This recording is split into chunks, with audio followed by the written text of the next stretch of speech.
तड़फा करके बेरहमी के साथ और मुस्लिम जिहाद के नारे लगाते हुए इतनी बर्बरता के साथ में 2 हिंदू बच्चों को तड़फा करके मारा गया। और उसके बाद प्रशासन और शासन की नींद नहीं टूटी अभी कि हिंदुओं के साथ इतना अन्याय हो रहा है। शामली के अंदर, चाहे मुजफ्फरनगर के अंदर या कमालपुर गांव के अंदर, चारों तरफ यही हल्ला बुल रहा है।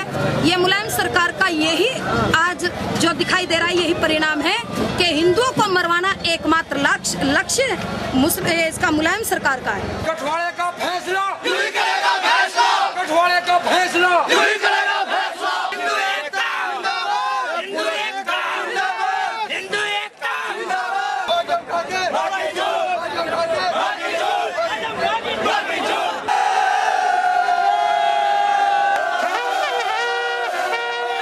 पंचायत का उद्देश्य है हिंदू एकता। पंचायत का उद्देश्य साफ संदेश देने है इस बेईमान सरकार को कि तुम्हारी जाति को आगे हम सहन करने वाले नहीं हैं।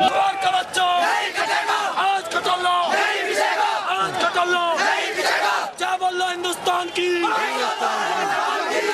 हिंदुस्तान की आज कटल्ला, आज कटल्ला, सुमन का बच्चा, सुमन का बच्चा अभी तो ये टकराई है, अभी तो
मुजफ्फरनगर में 2 गुटों के बीच खूनी संघर्ष के बाद तनाव जारी है। आलम यह है कि सेना की 28 कंपनियां बुलाई गई हैं। पूरा का पूरा इलाका छावनी में तब्दील कर दिया गया है। शांति बनाए रखने के लिए पुलिस की टीम लगातार मार्च कर रही है। अब तक इस हिंसा में 12 लोग जान गंवा चुके हैं और तकरीबन 34 लोग जख्मी हुए हैं। मुजफ्फरनगर के 3 थाना क्षेत्रों में कर्फ्यू लगा दिया गया है।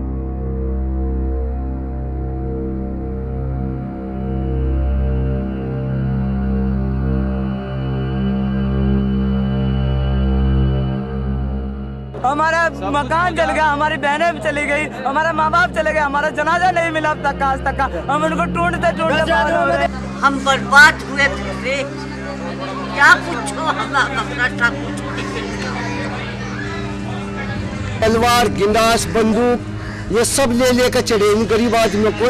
ऊपर कोई गोली चला रहा था, कोई गिंडास मार रहा था, कोई तबल मार रहा था, कोई तलवार से काट रहे थे। इन शैतानों को पाकिस्तान भगाओ या कब्रिस्तान दिखाओ, ऐसे ऐसे बदतमीजी के बोधन के नारे थे जो लगा रहे थे।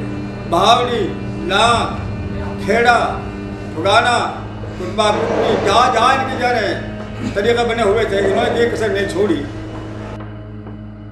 हाथ पैर काटे, तेल छिड़का, आग लगाई। हमारे 13 लाशों में से 13 आदमियों में से 2 गिलास कटी हुई सड़ी हुई मिली है बागपत नहर के अंदर से। बाकी इन्होंने रास्ता नेजा दिला के कहाँ पहुँचाएंगे। मेरे बच्चे देखे नहीं कहने हम भाग नहीं पाए और मेरी गाल बलात्कार करा जी बहुत बुरी तरह।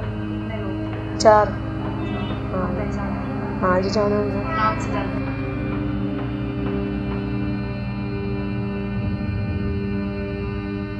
जी। जैसे 8 तारीख में हम घर पर थे जी, हमें मालूम नहीं था मेरे ख्याल ऐसा होगा।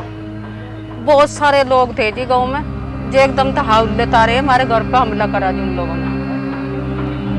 और ऊपर छतों पर थे जी, कोई बंदूक ले रहा था, कोई तबल ले रहा था जी। घरों में बढ़कर हमारे सारे लत्ते कपड़े जो घर में सामान था सारा उन्होंने तोड़ फोड़ करा, जो अच्छी चीज थी वे सारी निकाल ली जी उन लोगों ने। जब मैं उठ कर चले लगी जी, मेरी गाल आती, मेरी गाल पहले तो उठते बैठती लात मारी, सब पकड़ो बहन की लोड़ी को साली को मजा पकड़ी जी उन्होंने। जब मैं उठ लगी मेरा उठते हुएगा जी लात मारी पशु में। अजी एक तो साधु सुनार का लड़का है सुनील, एक उसका है जी ब्राह्मण का लड़का है जी देविंदर, हरपाल का लड़का। इन 2 आदमी ने आकर मेरी गाल चलना जिप्सी करी जी, मेरी बेइज्जती करी उन लोगों ने। लात मार तू जी मुझे घर में खाँच ली, मेरी चोटी पकड़ कर जो घर में खाँचा। मैं बहुत कोशिश करी जी उन पर छुटाने की। एक नया का मेरा लात मारी जी आग गई इसी पशु में जी, मुझे पता नहीं रहा जी। चोटी पकड़ घर में खाँच ली जी उन्होंने, मेरी गाल जबरदस्ती करी जी, मुझे बेहोश कर दी जी उन्होंने। अच्छा ये डाल के मारा की जी, चोट दिखाई भी नहीं जाते ऐसे जी जगह चोट मारी उन्होंने। गरीब आदमी का हुआ क्या जी, इज्जत है अपने पास या इज्जत भी नहीं रही थी मेरी।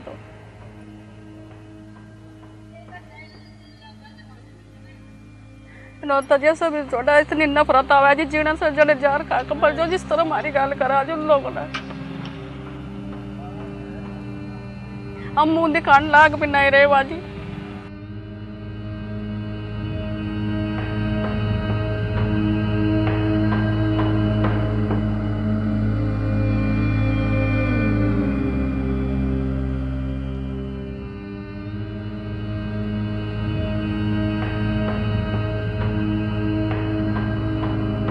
पहले तो बड़ी मस्जिद को होया दंगा, तो वो दंगा भी इतना साइलेंट होया, जैसे ही हमें पता चला उसका तो हम भी तितर बितर हो लगे, वह बिखरने शुरू हुए।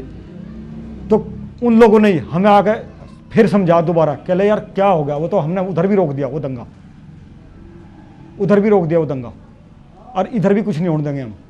मगर ठीक है, तकरीबन 2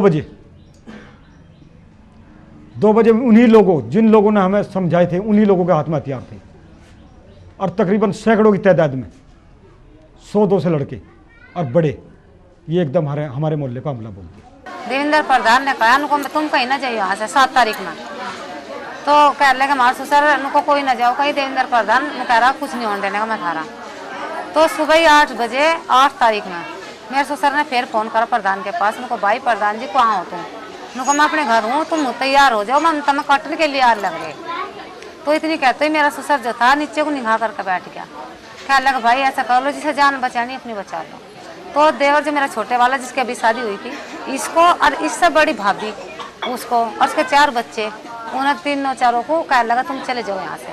तो गली में से निकल तो ही उसके टुकड़े कर दिए मेरे देवर के, उसे काट दिया। दुरानी का सिर फाड़ रखा, पैर जो है ये पैर काम नहीं कर रहा, ये हाथ है ये नहीं उठ रहा बिल्कुल भी। आप आज मोहताज होकर खाट पे बैठ गई। बच्चे थे उन इतने बड़े बड़े जो उनके सिर फाड़ रखे।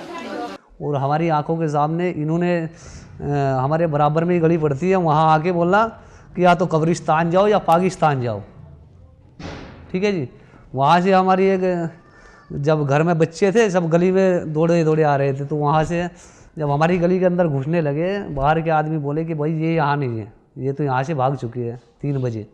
बल्कि हम घर के अंदर थे, हमारी घरवाली विकलांग है, उसे तो हमारे से हाथों में लेके भागते हैं। तो अपनी घरवाली को लेके, बच्चों को लेके सब ऐसे दूसरों के कोठों से उतरते उतरते उतरते उतरते 3री मंजिल तक उतरते गए, और उतर के हम पीछे जोड़ में छुप गए भाग करके। और इन लोगों ने फिर हमारे घरों में आग लगा दी। हमारे बाप जो है उनको कत्ल किया, तबल गिरना से काटा गया जी। हम लोग कुछ लोग घरों में घुस गए और कुछ लोग जो है छतों पे चढ़ गए। हमारा बाप नीचे रह गया, उसी को पकड़ के खींच लिया और काट दिया जी। जाट लोग एकदम तय हंगामा बोल के हमारे पे हमला करा जी। हमें कोई उठान नहीं पड़ा, बच्चे उठाने हैं, क्या करना है, तो अपना भागने की सूझी है। ये मेरे गोली लगी हुई है जी, जैसे मैं भागने लगा, कहा लगा इसके गोली मारो, एकदम से जो गोली मारी मैं एकदम भीत पर चढ़ गया, भीत पर लग के गोली छू कर निकल गई जी मेरे। ये हादसा हुआ जी। और जो है तो लोग बाग 36 आदमी मरे हैं जी हमारे गाँव में। मेरे अब्बा हकीमुद्दीन और मेरी दादी छोटी को हमारे आंखों के सामने कत्ल किया है और हम जान बचाकर अपने मकान पर चढ़कर पीछे से ईखों के जंगल में छुप गए, खेतों में छुप गए। और बच्चे भी थे साथ में, रात भर इधर उधर भटकते रहे खेतों में और सुबह 4-5 बजे करीब बांधले में आके लगे।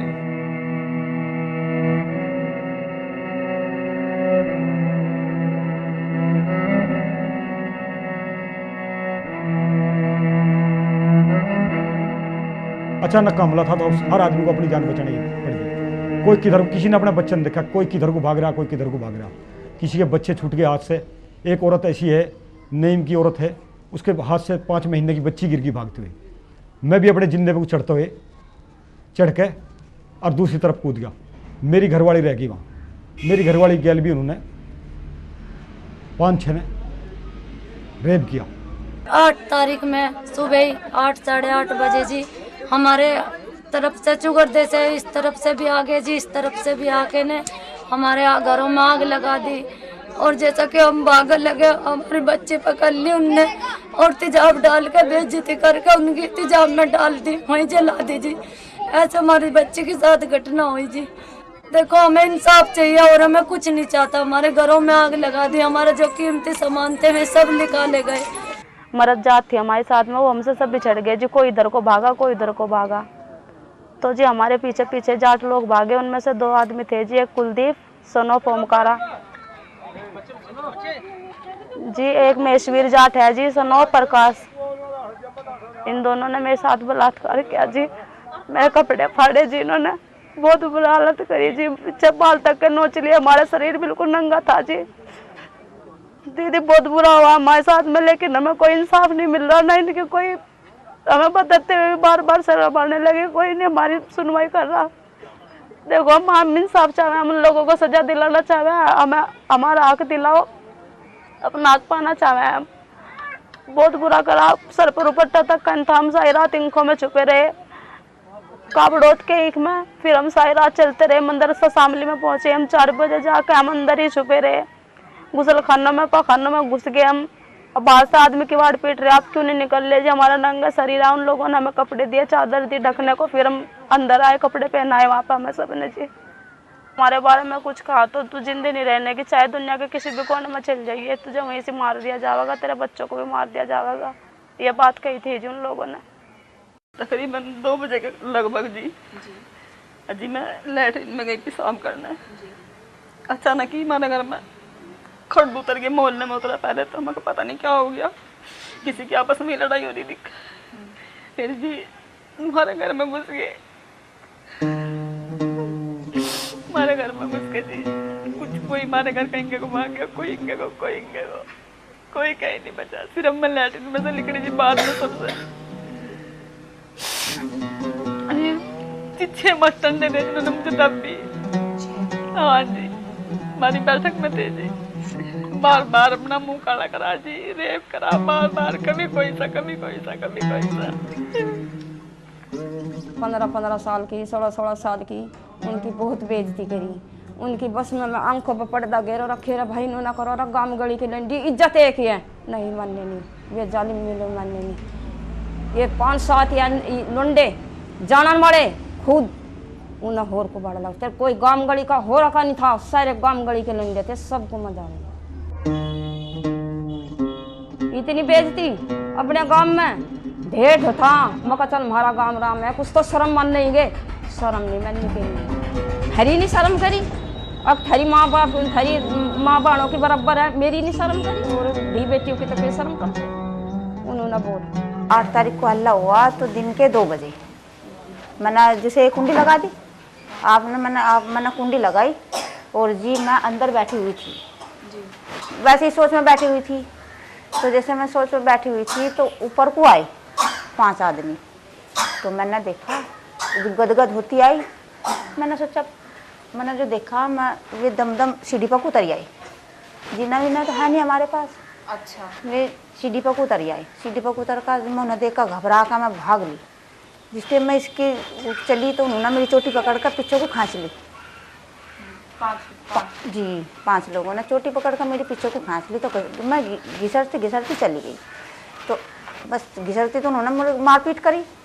मारपीट करने से बाद तो इन्होंने फिर मेरी बेइज्जती करनी शुरू कर दी। मतलब मेरे कपड़े जो थे, ये नाटक जो था झारबंद बोलते ना, ये मेरा उन्होंने तोड़ दिया।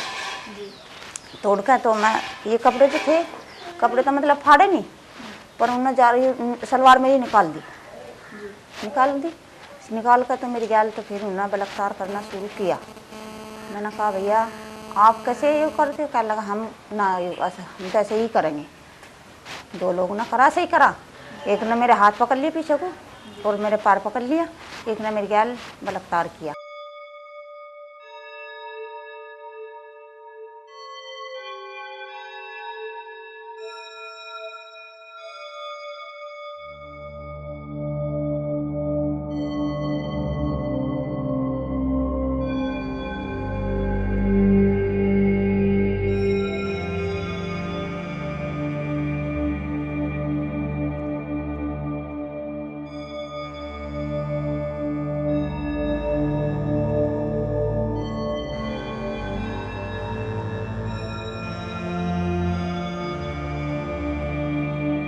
थाने में फ़ोन किया, थाने में कोई सुनवाई नहीं हो रही। ओमवीर सिरोही उस टाइम थाने में एसओ था, उन्होंने कोई सुनवाई नहीं की। सुबह 8 बजे से और तकरीबन फोर्स वहाँ पहुँची है करीब 5 साढ़े 5 बजे। पुलिस गांव में नहीं गई, प्रधान ने अड्डे पे रोक लिया। अड्डे पे रोकने के बाद ये कह दिया मुसलमानों में शादी हो रही है, यहाँ कुछ नहीं, सब वापसी चले गई। हम वहाँ रोए झिझाए बिल बिलाते रहे, फ़ोन करा इधर उधर, शासन के पास हमने फ़ोन किया, कोई हमारी मदद नहीं पहुँची। पुलिस जब आई जी, जब काम खत्म हो लिया जी, ये काट पीट दिया जी सब आदमी। जब पुलिस आई, पुलिस के बार फोन करते रहे, पुलिस ही नहीं आई। पुलिस की मिली हुई थी जी। पुलिस ऐसी थी, आती थी, चक्कर थोड़ा लगाती थी और चली जाती थी, लेकिन उनके रहने के बावजूद भी गाँव में लफड़ा होता रहा, आग लगाते रहे। इस 8 तारीख के दंगे में आज तक सरकार ने इसकी कोई खोज भी नहीं निकाली। ये दंगा कहाँ से शुरू हुआ, क्यों हुआ, किसने कराया? मुजफ्फरनगर आखिर क्यों सुलगा? आखिर क्यों छिटपुट हिंसा होने के बावजूद प्रशासन और सरकार उस पर लगाम लगाने में नाकाम रही? आखिर नेताओं ने कैसे इस आग में घी डाला? मुजफ्फरनगर, जिसे मोहब्बत नगर भी कहा जाता है, आखिर वो कैसे नफरत नगर में तब्दील हो गया? देखिए हमारी खास रिपोर्ट।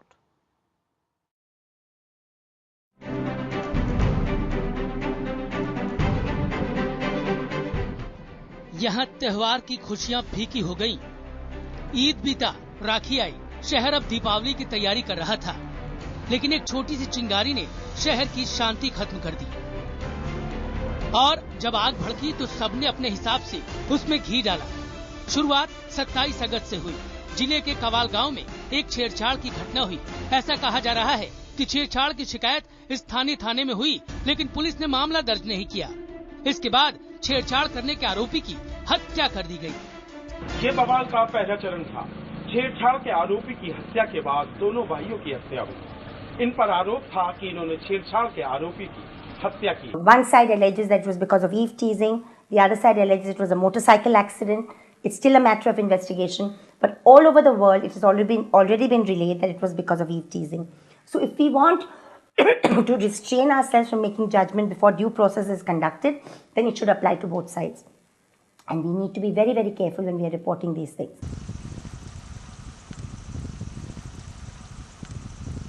यहाँ के गांव में एक बहुत कॉमन सी बात है कि अगर हमारे गांव के लड़के को बाहर के बदमाश आके मार रहे हैं तो गांव वाले घेर के मार देंगे। ये इसमें हिंदू मुस्लिम का कोई मसला नहीं था। लेकिन इसको बीजेपी ने लड़की को छेड़ना और लड़की की इज्जत और बहन बेटियों की इज्जत के रूप में इसको फैलाया। अपनी बहन बेटियों की इज्जत बचाने के लिए इंसान क्या नहीं करता। अगर किसी के सामने किसी की बहन को छेड़ा जाएगा तो बर्दाश्त होनेगी नहीं, किसी पे भी नहीं होनेगी। इसी तरीके से कवाल के अंदर हुआ है। वो लड़का जो है उसके मकान पे गया था सिर्फ एक उल्हाना देने के तरीके से, तो वहीं पर जो है मतलब उनकी हत्तापाई होगी। थोड़ा बहुत उन्होंने भी मार पिटाई करी, उन्होंने भी करी। वो जो शहनवाज लड़का था वो मार पिटाई उसके साथ जैसा हुई तो गांव वालों ने में 2 लड़के मार दिए। भीड़ ने घेर के मार दिया। हिंदू मुसलमान सब थे, चाहे किसी ने रैपटी मारा ही मारे ही ना। लेकिन जब बात खुद का आई फिर हिंदू अपना एक तरफ हो गए, लेकिन मारे हिंदुओं ने। हिंदू मुसलमान सब थे, मारने में इनके बदमाश मार दो। इन मर्डर के बाद में एक स्पेसिफाई जाट बिरादरी ने अपनी पंचायतें शुरू कर दी। वो कहती है झूठ अरेस्ट किया गया। झूठ क्यों? जब मर्डर एक हुआ है तो उसमें झूठ क्या है? मर्डर तो हुआ है, मारा गया है, ऑन स्पॉट लोग उसके आई विटनेस हैं। उन्होंने उसके खिलाफ पंचायतें शुरू कर दी।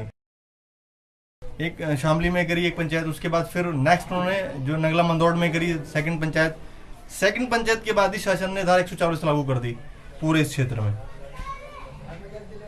और धारा 144 लागू होने के बाद में नगला मंदौड़ में दूसरी पंचायत हुई, जो बिल्कुल ना तो उसकी परमिशंस थी। लाख आदमी एक पंचायत के लिए इकट्ठा हो रहा, तो ये सब अपने आप में खुद एक क्वेश्चन है कि 1 लाख आदमी का इकट्ठा करना इतना आसान नहीं है। कोई अपनी रैली में इकट्ठा नहीं कर पाता है। ये कैसे इकट्ठा हुआ? बिल्कुल सच्ची बात यह है कि उनको बाकायदा इमोशनली या पॉलिटिकली या फाइनेंशियली तीनों तरह से उनको वहां पर इकट्ठा करके बुलाया गया है। आप वहां क्यों जा रहे हो? लाठी और खुरपाली और बंदूक लेके क्यों जा रहे हो? आप पंचायत में जा रहे हो अपने, आप अगर सरकार के खिलाफ प्रदर्शन करने जा रहे हो तो एक प्रदर्शन नारेबाजी करोगे, खुरपाली का क्या करोगे या बंदूक से क्या करोगे? तो खुद वही एक क्वेश्चन पैदा हो जाता है कि ये लोग आए तो इनकी नीयत ऑलरेडी पहले से ही, यानी जिससे आदमी ने इनको बुलाया है वो पहले इनको ये कह के ला रहा है कि हमें मारना है मरना है। जितने भी दंगे पहले हुए ये कौम कभी में हमारे सामने नहीं आई। आपस में भाईचारा था। अगर किसी ने साथ दिया तो जाटों ने दिया, मुसलमान का पहले भी। लेकिन अब की बार ऐसा क्या हुआ उस बिरादरी के अंदर कि वो लोग एकदम इतने बड़े दुश्मन हो गए। हर जगह नारे लगाए गए कि इन मुल्लाओं को निकालो यहाँ से, इनको पाकिस्तान भेजो। यहाँ मुसलमानों के लड़कों से भी गांव में एक दूसरे की दोस्तियां हैं, बढ़िया दोस्तियां हैं, आना जाना है, पढ़ना लिखना है। तो ये सारा, और कांदले में भी पूरा एकदम मुसलमान व्यापार भी एक दूसरे के साथ कर रहे हैं, कोई दिक्कत ही नहीं है किसी भी किस्म की। यहाँ पहले इतना तनाव कभी नहीं बना।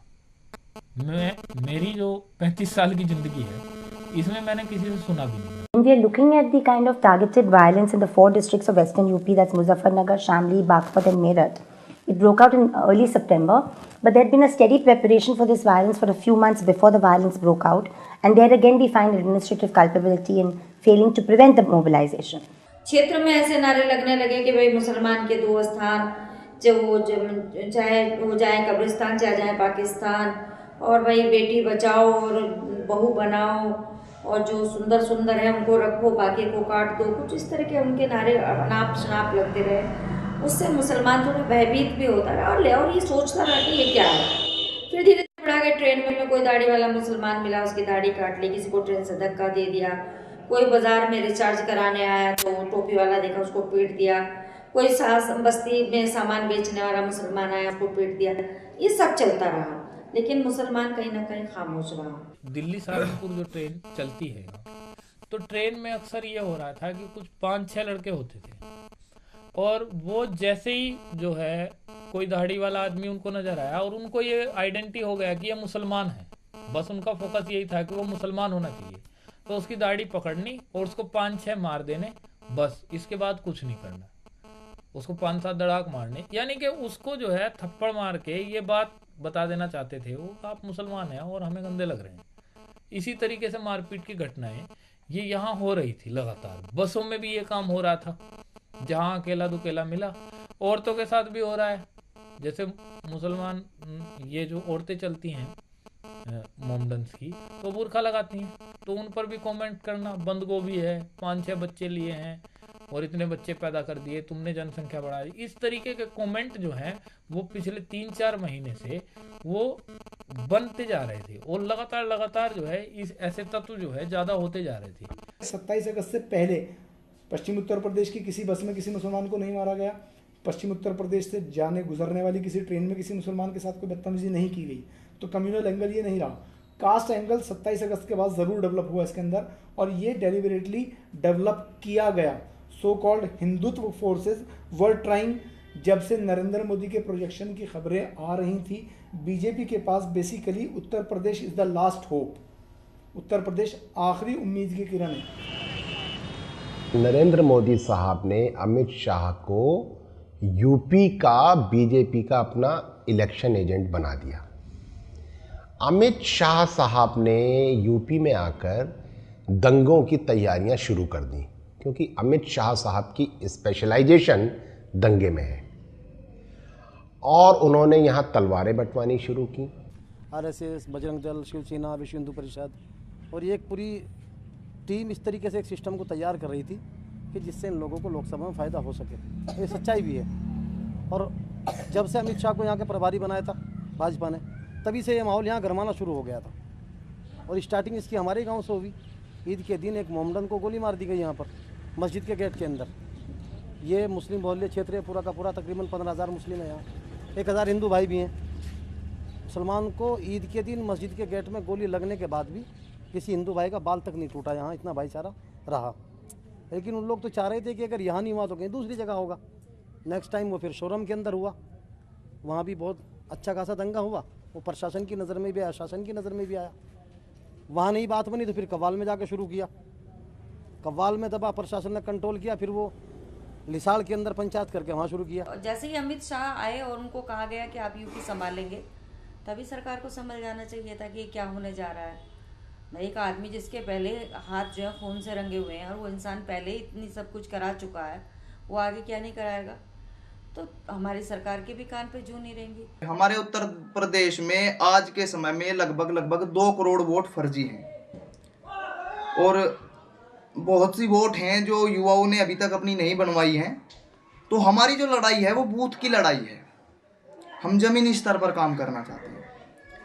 हम चाहते हैं कि हमारे देश का युवा आगे आए और इस राजनीति को, इस सिस्टम को बदले। आज के समय में मोदी जी इस युवा का चेहरा बन चुके हैं। इस देश का हर युवा की एक उम्मीद है नरेंद्र मोदी, और युवा चाहता है कि कैसे भी करके उन्हें प्रधानमंत्री बनाया जाए। वो 10 यूथ क्या करेगा, बस वो आर्मी बनेगी, आर्मी होगी। वो जो है गांव में यूथ को संगठित करेगी। यूथ का काम होगा कि वो रेस्टोरेंट पे इकट्ठा ना होने दे लोगों को। कोई जो है हिंदू लड़की और मुसलमान लड़का ना दिखाई दें कहीं गार्डन में, बागीचे में, रेस्टोरेंट में, रेलवे स्टेशन, जहाँ भी सार्वजनिक जगह पे कोई मिले वहीं उसको पीट दो या जान से मार दो, और मोदी आर्मी उनको सम्मानित करेगा। लव जिहाद और ये जो है बेटी बचाओ अभियान, अभी इन सबको याद आई है। बीजेपी को भी अभी याद आई है 6 महीने से ही कि बेटी भी बचानी है, बहू भी बचानी है, और ये लव जिहाद का भी मामला सारा अभी उनके सर पे आना था। सीधी सीधी बात है, ये लोग भी सब समझ रहे हैं, और हम तो साफ तौर पे कह रहे हैं कि उन्होंने षड्यंत्र को शुरू किया है। यहाँ अच्छे खासे लोग बिल्कुल फिटफाट रह रहे थे और किसी को कोई दिक्कत नहीं थी। उन्होंने 6 महीने से बीजेपी ने इस बात को सोच लिया था कि यहाँ अगर वोट बैंक बनाना है तो ये जो है ये सीधे जाटों की टक्कर इससे करा दो। बीजेपी के मुजफ्फरनगर के वेस्ट यूपी में 3 एमएलए थे। हुकुम सिंह जो लीडर ऑफ द अपोजिशन है असेंबली में, संगीत सोम और सुरेश राणा, ये 3 एमएलएज को यहाँ पोलराइजेशन ऑफ हिंदू वोट्स के काम में लगाया गया। One of the 4 MLAs accused of enticing the Muzaffarnagar communal clashes, Sangeet Singh Som, joins us here on NewsX. We've been asked not to disclose his location. All the 4 MLAs have not been arrested despite the fact that an FIR has been registered against him. These are the 4 men on your screens right now. Hukum Singh, Sangeet Som, Bhartendu Singh and also Suresh Rana. Remember, these 4 people stand accused of spreading communal hatred by circulating fake videos of violence in Pakistan and passing them off as a video of an attack on a particular community to stir communal trouble in Uttar Pradesh. The fact that shameful act of Sangeet Som, etc., who are against whom there's an FIR registered, actually being felicitated by the BJP rally in Agra, and the Prime Minister in waiting, Narendra Modi, was also present.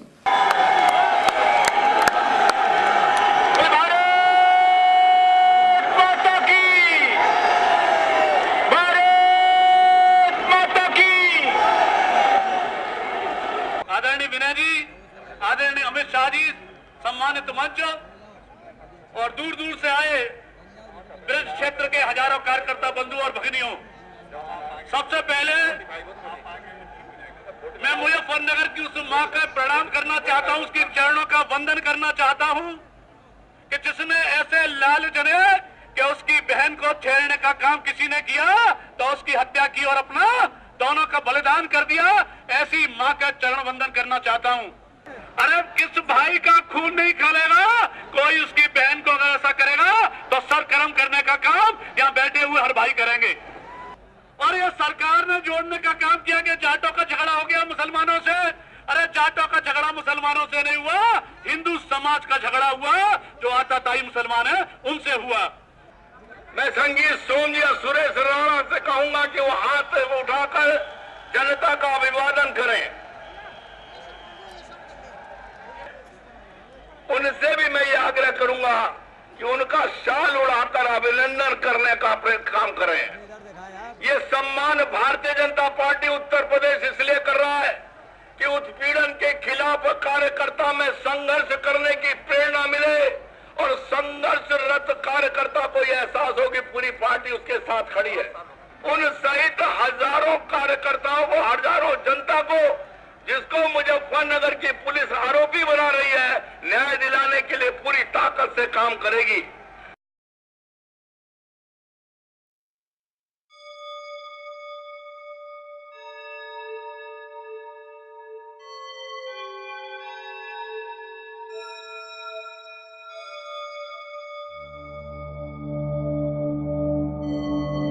The fact that many powerful accused, including Hukum Singh, Billu Pradhan and others, have not been arrested is not generating confidence enough among the refugees to go back. No one says that eventually camps should continue indefinitely. Nobody wants to stay away from their villages and homes, but unless the state, which is primarily responsible for the protection of life and property, creates a climate of security for the victims, they will not be able to return. 2 महीने कुछ दिन हो चुके हैं, आज तक कोई सर्वे वाला नहीं आया, कोई पुलिस प्रशासन कुछ भी नहीं कर रही। 4 बार मैंने प्रमाण पत्र दे चुका, मुजफ्फरनगर भी दिया है, शामली भी दिया है और जो हमारा थाना फुगाना लगता है उसमें भी दिया है। आज तक कोई हमारे को पुलिस लाइन से कोई चिट नहीं मिली। और जी नहीं, यानी कि हमारे गांव के अंदर 7-8 मकान जल चुके हैं, जिसके सारा सामान जलकर राख हो चुका है। अब तक उसके ऊपर भी कोई जाँच नहीं हुई, जिसमें मेरा घर भी तोड़ फोड़ कर पूरा सामान लूट लिया गया है। और जब तक पुलिस प्रशासन ने हमारे को किसी भी इस पूरे मेले के अंदर किसी के पास चिट नहीं आई। एक चिट आई थी, वो भी दबिश के लिए, वो भी दबिश दिलवा के धमकी देते हुए वो भी उठवा ली गई है। उल्टी रिपोर्ट कर दी हमारे भाई, 15 आदमी पर उल्टी रिपोर्ट कर दी। पुलिस वाले हमें कहता हमें सूचना दो, जो सूचना देवे तो उल्टी फिर हमारे पर रिपोर्ट कर देंगे। जाट गाँव में मतलब इंसाफ चाह बस, जब तक मुजरिम गिरफ्तार नहीं होंगे, जब तक हमें सुकून या चैन नहीं मिलेगा। हमारे गांव के 8 लोग मरे, हमारे दिल का हमें पता है।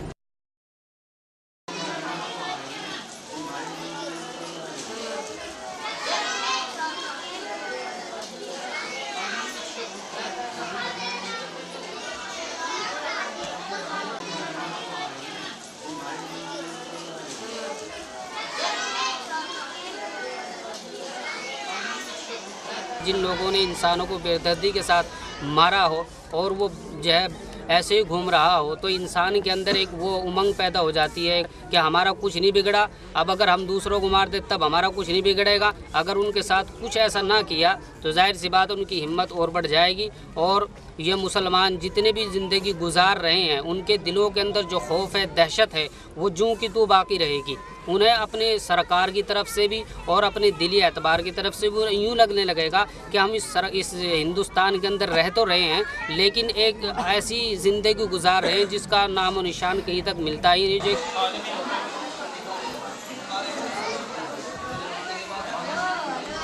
कल जी मेरा लड़का ज़्यादा सीरियस हो गया था, उसके बाद हमने एक भाई है फैसल भाई, उसके जरा फ़ोन किया, उसने एम्बुलेंस मंगाई, मंगाने के बावजूद बुढ़ाने हम पहुंच गए तो सरकारी में उन्हें एडमिट कराने के बाद उनका बोतल चालू हो गई। क्या लगे भाई 1 घंटे के बाद हमें रेफर कर देंगे मुजफ्फरनगर के लिए। चलो जी हमने 1 घंटे का इंतजार करने के बावजूद एम्बुलेंस आ गई। आने के बावजूद हमको ले गए मुजफ्फरनगर हॉस्पिटल में। ले जाने के बावजूद तो हमने बच्चा उतारने के बाद लुटाने के बाद एक डॉक्टर आई, उसने क्या आया उसको, मगर जी इसके बुखार सुबह ही चढ़ा ऐसे में। अरे ये तो बहुत बड़ा केस है, तुम कहाँ लेकर आ गए इस लोग को। मगर जी ये तो वहाँ बुढ़ाने से आपके यहाँ लिख दिया और हम यहाँ पर ले आए। कहले भाई तुम ये बताओ इसे दिल्ली के लिए रेफ़र करें या मेरठ के लिए शुभ भारती में। मगर जी अगर हमारे पास पैसा होता तो हम बुढ़ाने सामने दिखा लेते। कहले फिर क्या, मगर जी तुम भी तो एडमिट कर सकते हो हमारे बच्चे को। कहले हम एडमिट तो कर सकते हैं, मगर ये बताओ तुम्हारा बच्चा मरेगा, तुम्हारी गारंटी है, हमारी कोई गारंटी नहीं। और तुम ऐसा करो बहुत जल्दी करो, एम्बुलेंस करो, ऐसे ले जाओ जी, हमारे पास पैसा कहाँ। कहला उठाओ यहाँ से जल्दी करो भाई। मलकपुर कैंप है जो शामली में पड़ता है, वो कैंप सबसे ज़्यादा गरीब कैंप है। वहाँ पे ना तो कोई जल्दी से जा रहा है और वहाँ पे अगर देखा जाए तो अभी वहाँ पे 25 बच्चों की मृत्यु हो गई है हाल में, डेंगू से, बुखार से, डायरिया से। जब से कैंप लगे हैं 25 बच्चे वहाँ मर चुके हैं। 3 औरतें मरी हैं, 2 बूढ़े मरे हैं और लगातार वहाँ जो है बुरा हाल है। दिन में जो है तंबू में जो है वो नहीं रुकती है धूप, और रात को ठंड नहीं रुकती है। अभी मतलब उनके पास जलाने के लिए लकड़ी नहीं है, ओढ़ने के लिए कपड़ा नहीं है।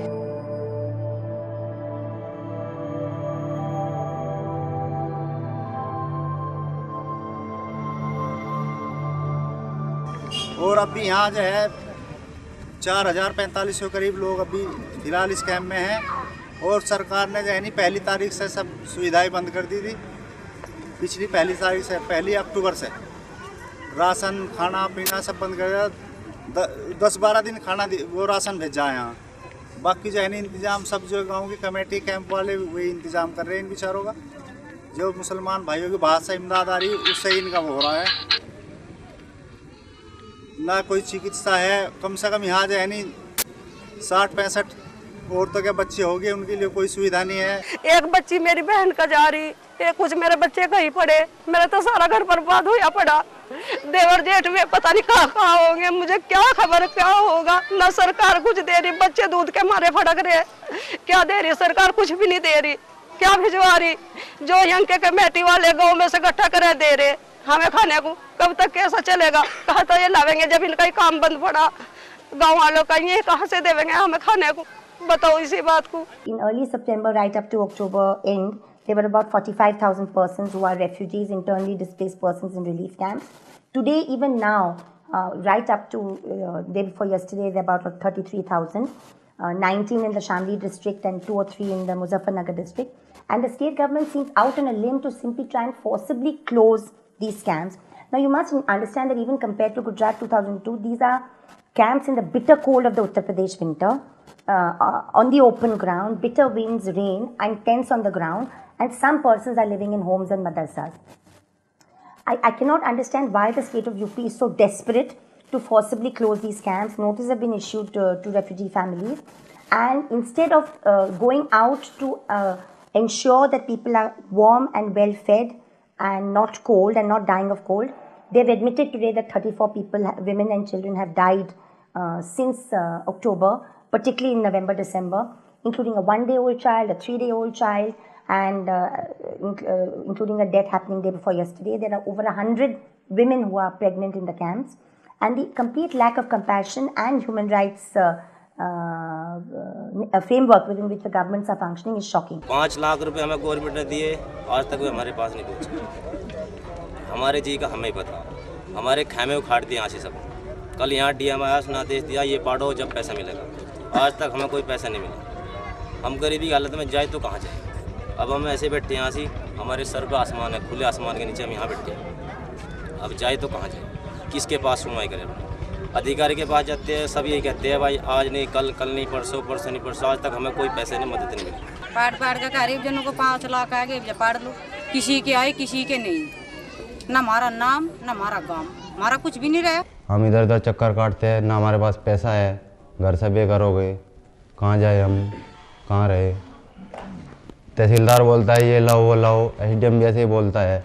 जब सब सरकार को इतना पता है कि यहाँ पे इनके घर जला दिए गए, इनके घरों को जला दिया गया, इनके घरों को लूट लिया गया, उसके बाद भी इन लोगों के डॉक्यूमेंट सब कुछ जल चुके। वहाँ पे राशन कार्ड, पहचान पत्र सब कुछ जल गए, क्योंकि वहाँ पे लोगों को जान बचानी थी अपनी। वहाँ पे माल पैसा घर दौलत नहीं देखना था किसी को भी। उसके बाद में सरकार ने ऐसा निजाम चलाया डॉक्यूमेंट का, सबको पता है कि डॉक्यूमेंट पूरे नहीं है किसी के, लेकिन उसके बाद में कहीं नोडल अधिकारी, कहीं जिला अधिकारी, कहीं उप जिला अधिकारी, सरकार को अगर जरूरत है, उसको पता है ना गाँव में कितने पीड़ित हैं, उसके पास कर्मचारी नहीं है, वो तनख्वाह नहीं लेते। जिनको सरकार इनका सरपरस्त बना के भेजती लोगों को कि जाओ तुम इंक्वायरी करके आओ, तुम्हारे मकान में क्या नुकसान है, वो सरपरस्त वहाँ पे जाटों के यहाँ पे जाके नाश्ता कर रहे हैं। यहाँ के लोग जो आते हैं बेचारे इस्लामी वाले नाजी देते हैं, खाने का सामान देते हैं, सरकारी सुविधा कुछ नहीं आती। क्या आता है, ये 5 लाख रुपए आई, आने के बावजूद क्या कहता है एसडीएम डीएम, ये कहते हैं तुम ये झुग्गी खाली करो जी तुम्हें 5 लाख मिलेंगे। अरे हमारे रिश्तेदार भी बाहर पड़े, हम भी बाहर पड़ जाएंगे। लोई वालों ने हमें सरंदी जाटों ने मार के हमें लोई में भेज दिए। अगर ये लोई वाले हमें कर देंगे, कहाँ पड़ेंगे हम? हमारी तो रिश्तेदारी भी नहीं है। अब एक नई बात यह है कि भाई 5 लाख रुपए हम तब देंगे जबकि आप सरकारी ज़मीन खाली कर देंगे। हमने ये कहा कि भाई आप इनको 2 महीने का टाइम दीजिए, आप 5 लाख रुपए इनको दे दें और हमसे आप शपथ पत्र ले लें, एफिडेविट ले लें कि 2 महीने का टाइम मिल जाए इन लोगों को, हम इनके मकानात बनवा देंगे। तो ये जो है वो देने को तैयार नहीं है कि नहीं पहले जो सरकारी ज़मीन है वो खाली होगी, उसके बाद जो है हम पैसा रिलीज करेंगे। लेकिन सही बात यह है कि 5 लाख आज के दौर में 5 लाख कोई अहमियत नहीं। ज़मीन अगर ले लेता है इंसान तो मकान बनाना भी उसके लिए बड़ा मुश्किल हो जाता है। फुगाना के अंदर कुछ लोग गए अपने गर्म कपड़े लेने के लिए, तो वहाँ पे गिरेबान पकड़ लिया उसका। वो आदमी जो कपड़े लेने के लिए गया, उसको बोला गया, गंदे गंदे अल्फाज बोले गए, और यहाँ क्या लेने आए हो, क्या तुम्हारा बाकी है यहाँ पे, कि कोई सरकार का कोई रुझान नहीं है, क्या इन लोगों का हक नहीं है वहाँ पे। When it comes to the displaced persons, a large number, 99%, 95% are from the minority community. And they're not in a position today to return to the villages, return to their homes because of the kind of fear of the Jat community. And not just fear, but a certain sense that the administration seems to be functioning under the influence of the powerful among the Jat community. Footpath पर रहना मंजूर है जी हमें, पर लेकिन हम अपने गांव नहीं जा सकते। अब बिल्कुल जाओ ही नहीं, हमारे सर कलम हो जाते, हमारे पूरा का पूरा हमें जहर पीना पड़े, पर लेकिन हम नहीं जा सकते जी अपने गांव। जो एक अविश्वास की भावनाएं हैं वो खत्म होनी चाहिए, और इसमें आपस में ये जब तक बातचीत नहीं होगी ये खत्म नहीं होगा। हमारा प्रयास है कि सब लोगों से बात करके और इसको पूर्ण रूप से, जैसे हमारा पहले शहर था, जैसे पहले ये था, जो पहले था, उसी लाइन पे इसको लाया जाए, ये हमारा प्रयास है। जो भी हो जाए, जो भी जुल्म है, इस पूरे दंगे का असर जितना औरतों पे पड़ा है, जितना बच्चों पे पड़ा है, उतना किसी और पे नहीं पड़ा है। न जाने अब ऐसे बीज बो दिए गए हैं कि मेरे ख्याल से 2014 तक, जब तक ये चुनाव नहीं होता, जब तक ये दूरियां बहुत गहरी रहेंगी, हो सकता है उसके बाद कुछ कम हो जाए।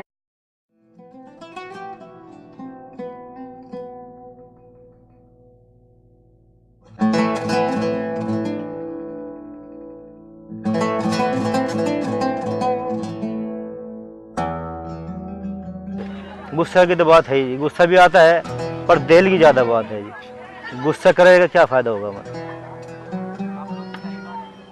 एक दिन हुआ जी, जो अल्लाह मियाँ जो 2 बिलहन की धरती दे दे, 2 मकान बना के पूरा रह ले, वो बेहतर है। हम तक जागतों को पालना जानते हैं जी।